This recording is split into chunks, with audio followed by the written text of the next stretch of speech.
Alrighty, so this is my 1973 Dodge motorhome. I think the brand that makes the motorhome is Tioga. Outside is in pretty good shape.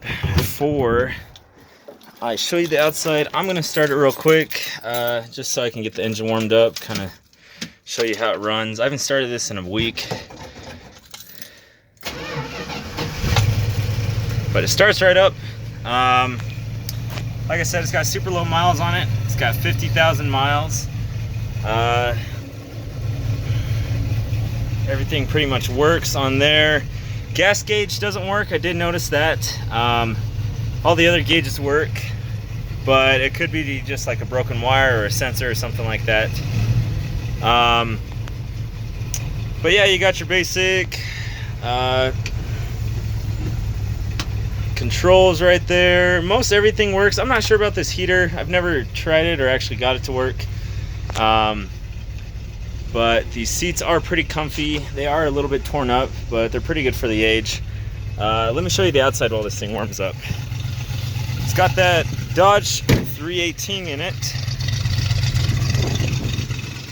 so it sounds pretty good, even though it's got a stock exhaust on it. The tires are all in pretty good shape. These tires are pretty brand new. I did find receipts for brake work from Les Schwab. Looks like they did new drums and new brake linings on the inside. The front ones have been inspected as well, and they were good. Pretty new tires on the front as well. Looks like the previous owner painted it. It used to be yellow, but I think I kind of like what they did with the paint here, the white, gray, and black. It's still registered. Ends this year. They got new brake lights as well, and as well as here's the back of it. Nothing crazy to look at. So it looks like it is a Tioga. Here's the date of manufacture, 73, serial number, all that fun stuff. Here's the other side of it. As you can see, it used to be yellow. The previous owners ripped everything out of it, so I'm not sure what went here. I assume there was like a furnace or something here, but that's all nice and replaceable. The outside's all pretty straight.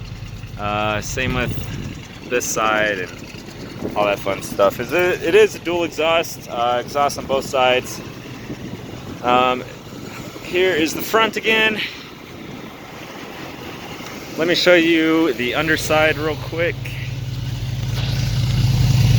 So, kind of loud, but there's the underside. There's no rust on the actual frame. It's all pretty clean. A little bit of, looks like maybe like a transmission leak, but nothing too crazy. Shouldn't leak at all. I haven't had any spots underneath the car, as you can tell. So, but yeah, the bottom of the frame looks really well. That's something I was looking for when I bought this thing. Just a good frame and a good outside, basically. The inside, it's all repairable. Here's a step right here. Like you said, the inside is kind of a mess. I did start taking out all the insulation and stuff. The previous owners already ripped out all of this stuff. Here's kind of a look of the inside. Still got all the floor on the bottom. They were starting to add linoleum, or laminate floors, I'm sorry, on all of this. I was gonna rip up actually this as well and just make sure everything underneath is all good. But here's basically the setup. There's a bathroom here. I don't know what happened with plumbing and stuff, but this is green spray paint. I was just kind of eyeballing, you know, everything, kind of what went where and stuff like that. So I promise that's not any radioactive mold. But yeah, here's the bathroom. It's still pretty much all intact. It needs some obvious sealant on like certain parts. There's a little bit of water damage there, a little bit of water damage there too. The frame is in pretty decent condition though. I was gonna replace most of this. I assume this is the sleeping area up here, but There is, on every motorhome, especially of this age, there is a pretty good amount of water damage right there. But I assume it just seeped through the sealant on the windows. So there's that. You got a roof vent there, got a roof vent up here, and then there was, I assume, like I said, a furnace that came up through here. A little bit more water damage right there, but it's still all pretty sturdy. It's a good starter, especially if you want to restore it and make it nice. My plan was to rip everything out and make it super modern, kind of change the layout a little bit, but I am planning on moving in here with my significant other while we go travel, and I feel like this might be just a couple feet too small. I was hoping to have like a designated bed space and everything, so, but it does run and drive. I'll actually take it around this cul-de-sac real quick just to show you. Let's close that.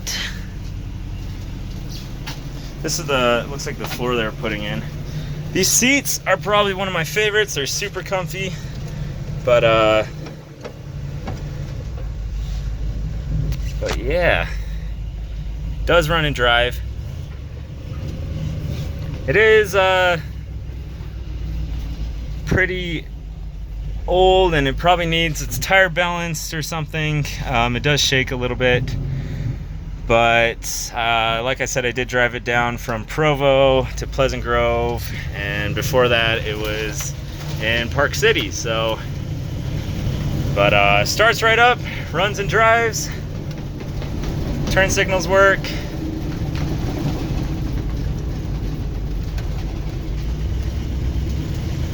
And yeah, I will conclude the tour so I can focus on driving.